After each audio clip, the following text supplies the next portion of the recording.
Figura consagrada no candomblé e cuja expressividade é realmente uma realidade, e por isso nós vamos ouvir dele palavras que vão permitir com que nós possamos manter viva toda uma experiência que já vai atingindo há mais de 80 anos. Então, em primeiro lugar, perguntaria a Pai Agenor. Em princípio, devo lhe dizer que nós pedimos a sua bênção e dizer que me sinto assim como um discípulo do mais humilde, e eu vejo como um mestre nessa arte do jogo dos búzios. Eu abençoo em nome dos orixás e me sinto também gratificante em estar lhe dizendo essas algumas palavras que eu possa revelar a respeito da nossa seita. Pai Agenor, como é que começou tudo, aquela experiência sua inicial? Como é que o senhor entrou para o candomblé? O senhor foi influenciado por alguém? Como é que começou tudo? Em que ano foi isso? Em 1928, eu fui levado à casa de Abedé por uma amiga. Ele fez um jogo e constatou que eu deveria fazer obrigações, umas certas obrigações. E pela confiança que ele me inspirou, eu não tive dúvida em ir e entregar-me de corpo e alma à sabedoria do grande mestre Abedé. Mas quando o senhor teve assim alguma influência, alguma inspiração para ir fazer o jogo? Não, eu não tive. Foi mais por curiosidade. Foi uma curiosidade, eu ia fazer o jogo, porque nunca tinha feito jogo em lugar nenhum. E por que Abedé? Porque foi justamente Abedé, era uma das figuras de maior expressão, não é? Uma figura de grande elevação moral, querido por todas as pessoas que falavam a respeito da seita. Agora, aquela época, 1928, tudo era mais difícil, né? Tudo era mais difícil porque a polícia perseguia. Então, era tudo muito oculto. Não havia divulgação que há hoje. O senhor já era formado como professor do Pedro II? Era formado, já tinha meu diploma, já estava lecionando. Fui obrigado até a pedir licença para entrar, porque entrei no mês de setembro. Mas o senhor era professor, né? Sim, já era diplomado, já era professor. Então, a carreira que o senhor seguiu como professor foi baseada em quê? Por que razão? E depois o senhor passou para o candomblé? Não, eu sempre distingui uma coisa da outra. Porque por vocação, eu sempre fui professor. Por vocação. E por candomblé, por devoção, por respeito, por amor à seita que abracei. Como professor, ninguém sabia que o senhor era de candomblé? Ninguém sabia que eu era de candomblé, porque acho que o que seita, religião, é uma coisa privativa de cada um. Não há necessidade de se botar contas, se encher de contas, de ornamentos para mostrar que é desta ou daquela religião. Porque a religião está dentro de nós, está no nosso íntimo. Agora, o senhor conheceu Abedé e conheceu outros nomes famosos naquela época? Nomes famosos, e por sinal, meus amigos também, como João Alabá, como Felisberto, como tio Sanim, como tia Antônia Oxobii e outros mais. Como é que o senhor chegou ao Axé ou ao Afonjá? Por intermédio de minha mãe Aninha, que que veio para fazer obrigação em Paulina, que era a mãe pequena da casa de Abedé.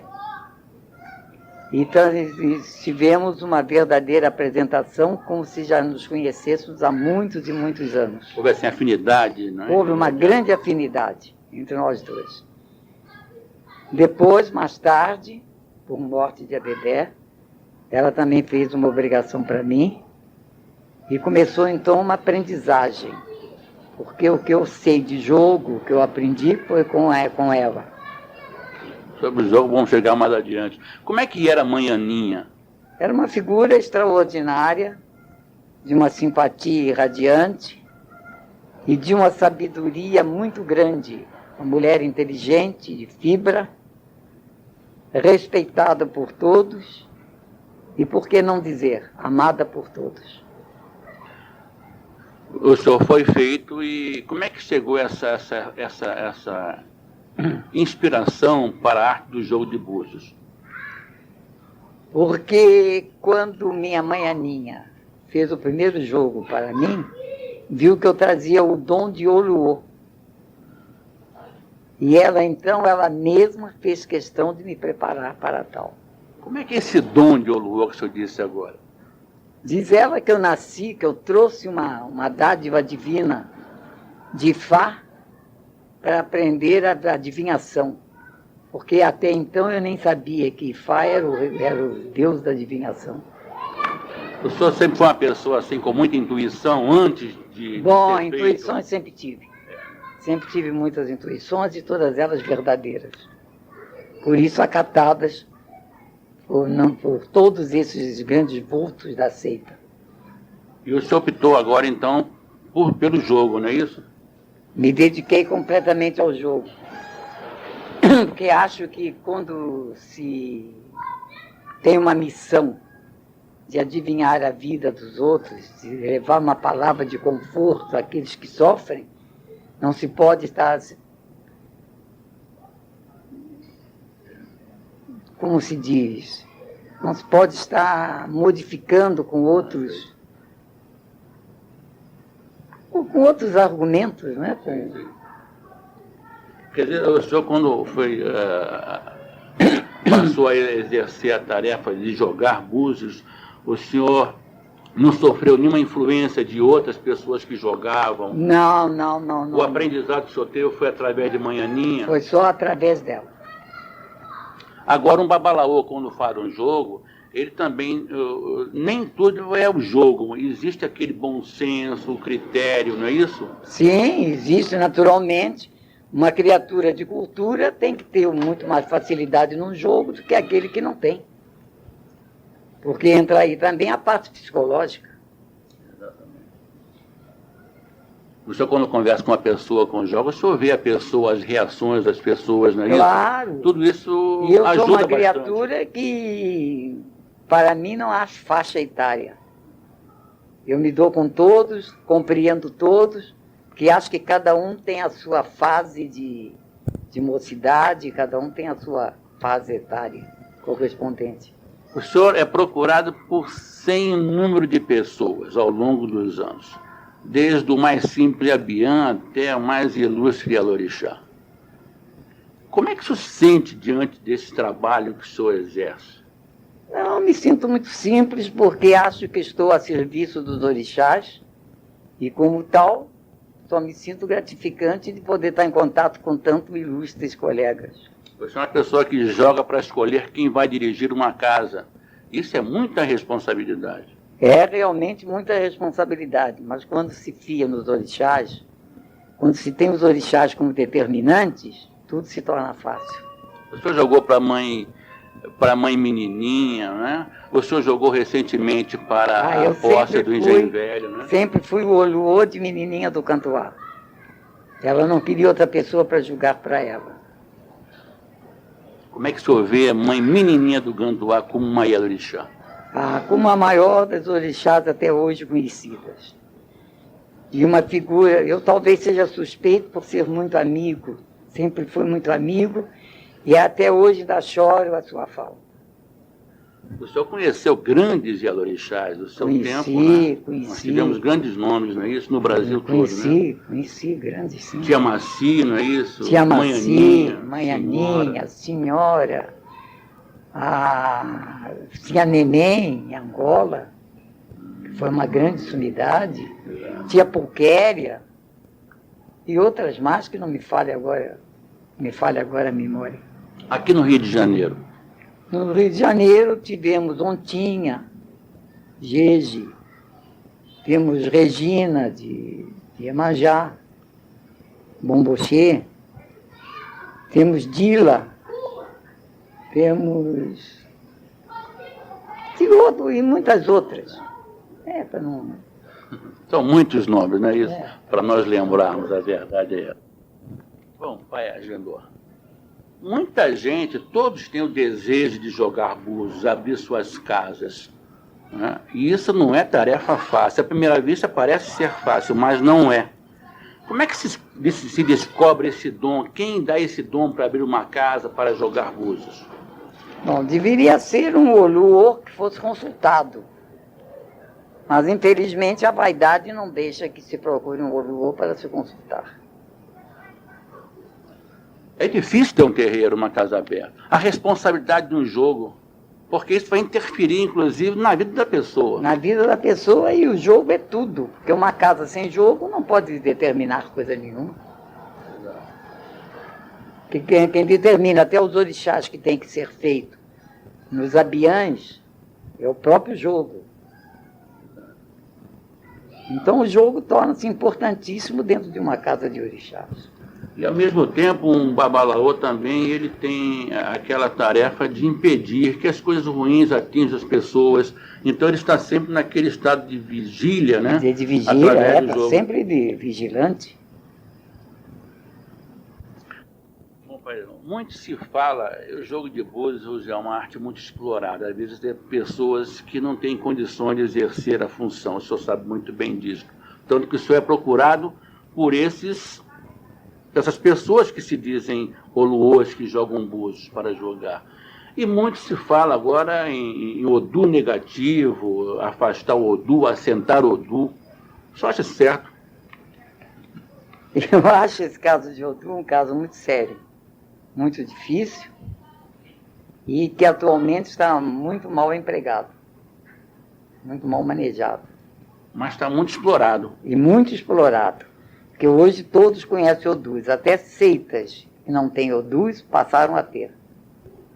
Exato. Agora, se é uma pessoa conhecida que não cobra o jogo, nós sabemos que o senhor não cobra o jogo. Não cobro o jogo porque acho que os orixás não são para ser cobrados. A palavra dele vale muito. Agora, as pessoas às vezes deixam o dinheiro, pagam alguma coisa. Bom, mas aí é outra coisa. Isso aí é uma vontade da pessoa para comprar-se uma vela, para se comprar umas flores para o próprio orixá. Eu vou voltar ao passado novamente. Eu estou há poucos instantes conversando, antes da gravação, o senhor disse que houve um fato interessante quando o senhor era professor, que ninguém sabia que o senhor era professor. E isso diz respeito a Umbanda, vou ligar um fato ao outro. O senhor recebe muitos umbandistas em sua casa. Perfeitamente acredito na Umbanda. E como é que é feito esse jogo para um bandista? É feito do mesmo jeito dos outros, apenas as entidades é que aparecem no jogo com representações diversas. Mas é a mesma coisa.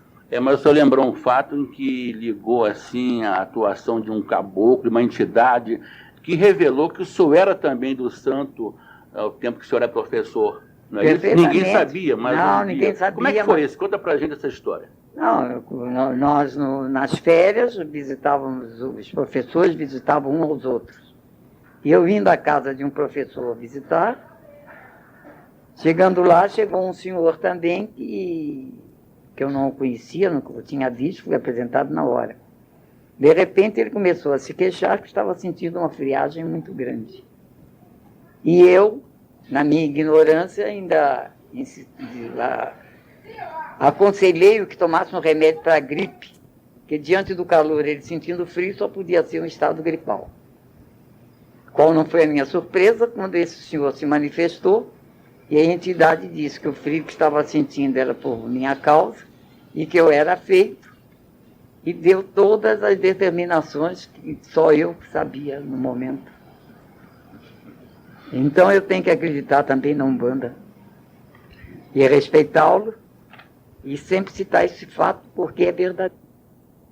Agora também, nesse seu jogo, o senhor deve conhecer inúmeras histórias, né? Muitos problemas que o senhor resolveu. Isso o tornou uma pessoa muito querida na comunidade, é inegável isso. Tanto que em seus aniversários, a casa fica repleta de gente, trazendo abraço, são telefonemas de todo o Brasil. Essa é a grande verdade que precisa ser realmente dita. Mas na sua tarefa, o senhor já deve ter visto muitas coisas interessantes, importantes. Por exemplo, muito se fala em orixá, Ogum, Oxóssi, Iemanjá. Em seu jogo, o senhor já encontrou algum orixá assim, difícil, que nunca foi feito e difícil de ser encontrado? Acontece isso? Bom, às vezes acontece. Se aparecer orixás protegendo, não, como eles não podem ser feitos, também não estão pedindo feitio. Estão apenas auxiliando o consulente, né? Exato. Agora, eu acho que eu sou muito procurado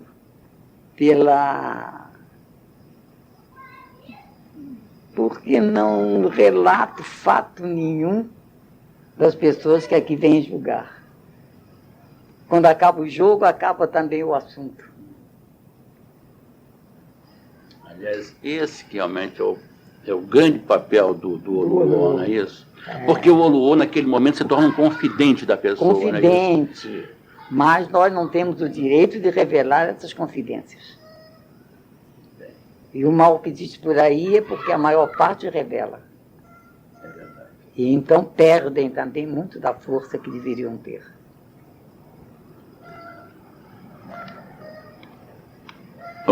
Também nós gostamos também de ouvir do senhor com relação ao jogo em si, a modalidade de jogo, porque existem pessoas que costumam jogar por intuição e outros por Odu. Tem diferença? Os resultados são os mesmos? Como é que o senhor vê esse aspecto? Não há tanta diferença assim. Há o seguinte, a intuição pode às vezes falhar. E quando se joga por Odu, tem-se mais firmeza, tem-se mais determinações. Mas a intuição também é válida. Tudo é válido no jogo, né? Tudo é válido no jogo. Porque se todos julgassem por Odus, a coisa seria outra que não é. O senhor vê muita coisa errada por aí? Porque eu não tenho direito de julgar ninguém. Então eu aceito todos os jogos que me trazem, eu aceito. Agora, concordo com o meu. Vou ver o meu. O senhor é uma pessoa indicada para dar assim a palavra final sobre jogos, né? Às vezes as pessoas jogam com várias pessoas, com um babalaô, que indica o seu nome para fazer a confirmação do jogo. Bom, isso tem surgido em diversos casos assim, mas eu levo a crer que seja porque eu sou uma criatura, que se eu não estiver vendo as coisas, eu digo claramente que não estou vendo. Não iludo ninguém. E por isso, talvez, pela minha humildade, meu jogo nunca tivesse falhado, segundo as opiniões das pessoas que vêm a mim. Agora, o senhor é conhecido como Pai Agenor, mas tem um apelido Santinho. Por que isso? É porque eu era muito quietinho. Eu era muito quieto, respeitava muito os orixás, então, e como era muito mocinho quando fiz santo, né? Então todo mundo dizia que ia ver o Santinho de Abedé. Depois do Santinho de Aninha. E assim ficou o meu apelido para os antigos. Hoje, graças a Deus, todos me chamam só de professor Agenor. Bem, Pai Agenor, nós temos observado que o candomblé vem sofrendo transformações de ano para ano. Há de convir que o candomblé não era o mesmo daquela época, né, de Abedé, que o senhor citou, como de hoje. Não é isso? Não, em absoluto. Qual seria a tendência do candomblé daqui para frente? Pela evolução que estamos sentindo, é preciso que os adeptos se tornem mais humildes e tenham mais amor pelos orixás.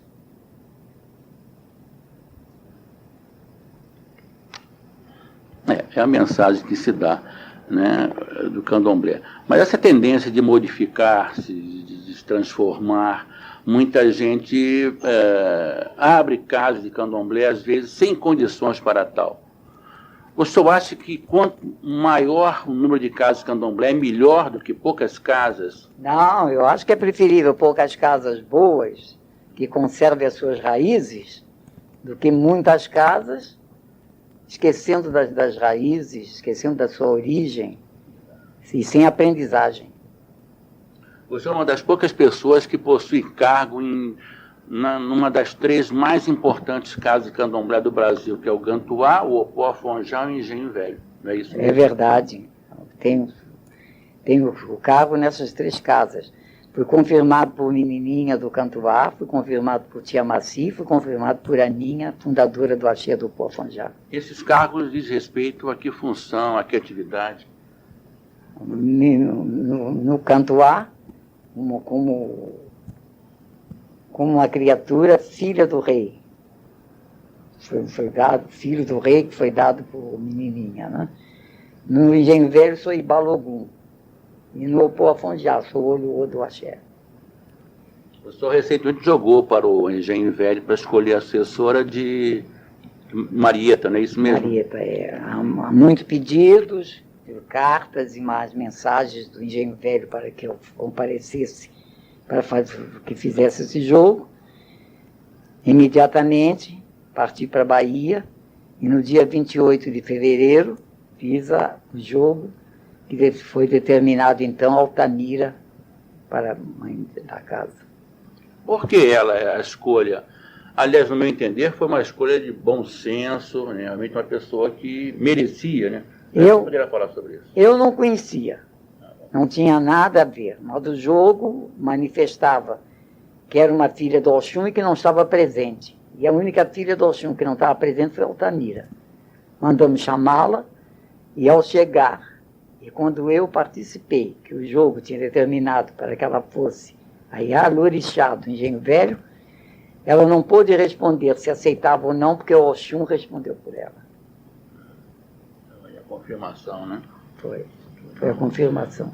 E o senhor foi carregado em triunfo? Foi carregado em triunfo, imerecidamente, acho eu, pelos orixás, por todos, até tomar minha condução, eles da porta lá de cima do Engenho Velho, cantando o hino africano, saudando a minha ida ao Engenho Velho. O senhor é de uma grandeza exemplar. Essa é a grande verdade. O senhor é visto como um símbolo, né, dos mais ilustres Oluôs que o Brasil conheceu, que o Brasil conhece. Como é que você se sente nessa posição de ser escolhido para jogar para essas casas famosas, para dar a palavra final no jogo, para receber paz de santos em sua casa? Como é que você se sente? Não me sinto vaidoso, não.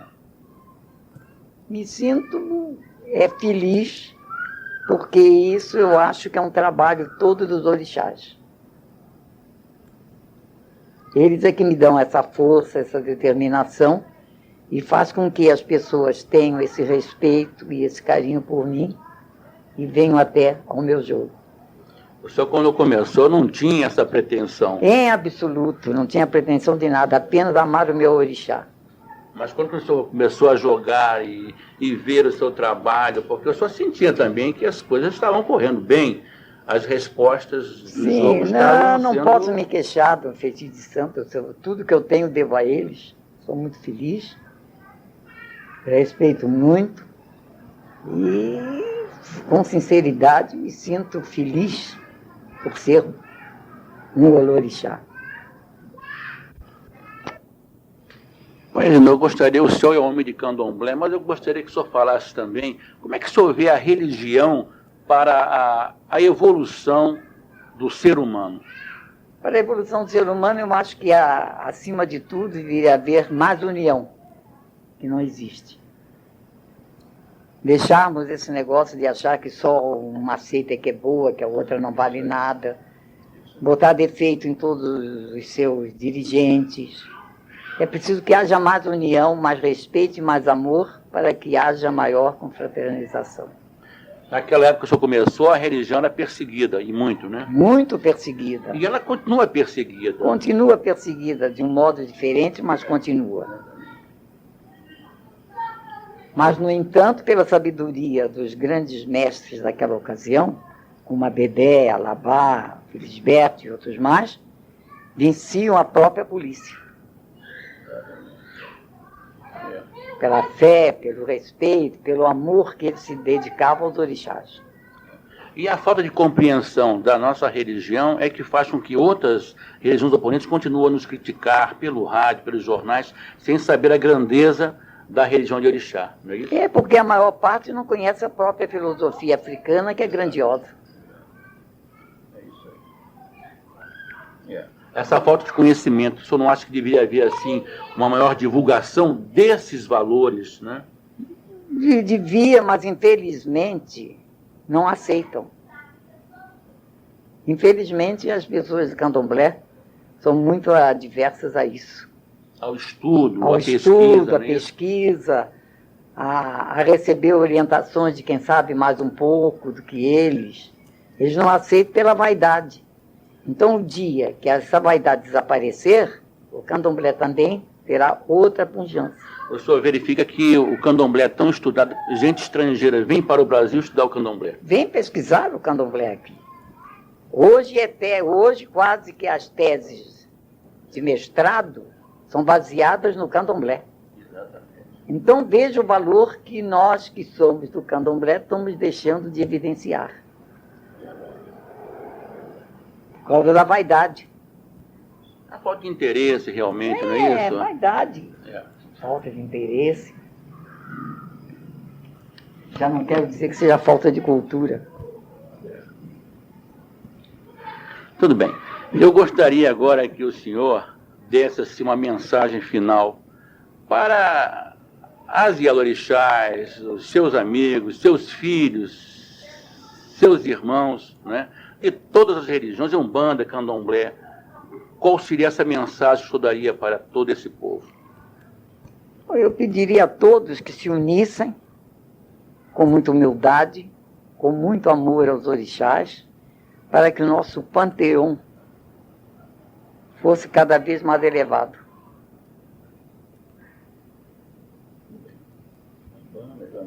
Todos, entram todos. Não faço distinção de seitas. Para mim, todas são dignas de admiração e de respeito. Pai Agenor, por que razão as pessoas, embora sabendo jogar, vão lhe procurar para fazer o jogo? Porque será que o jogo pessoal, ele pode será influenciar as pessoas e não ver a verdade? Acho que não. Acho que eles veem também. Mas sempre uma palavra do mais velho. Não é? Às vezes quem joga para si poderá haver uma interferência. Às vezes... Pode haver uma interferência da matéria. Para tirar essa dúvida, eles procuram uma pessoa mais velha para que tire essa dúvida. Agora, tem dias também que o jogo não fala nada. Acontece isso com o senhor. Bom, hoje eu não vou jogar porque não há condições. Pode ocorrer isso? Pode ocorrer, mas eu tenho uma coisa comigo. Eu não jogo nem às segundas nem às sextas. Então, todos os outros dias nunca o jogo me falhou. Pai Agenor, o senhor sabe que eu sempre me dediquei à rádio, à pesquisa, à divulgação pela imprensa. Como é que o senhor vê esse trabalho? Gostaria de receber do senhor um parecer sobre isso. Ou crítica mesmo, não importa. Eu vejo isso uma divulgação muito inteligente, muito bem feita. Agora, muito embora certas coisas que são ditas não sejam bem aproveitadas pelos ouvintes. Acho que o papel do rádio ele pode ser melhor aproveitado pela religião? Pode ser muito bem aproveitado, porque é um meio de grande divulgação, Penetra de em todos os comunicação, locais, não é isso? entra em todos os lares.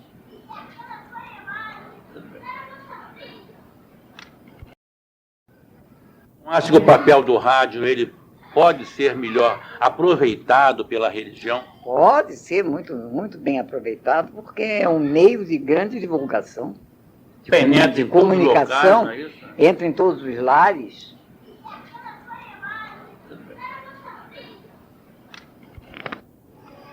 Gravação feita no dia 28 de abril de 1987, às 20 horas.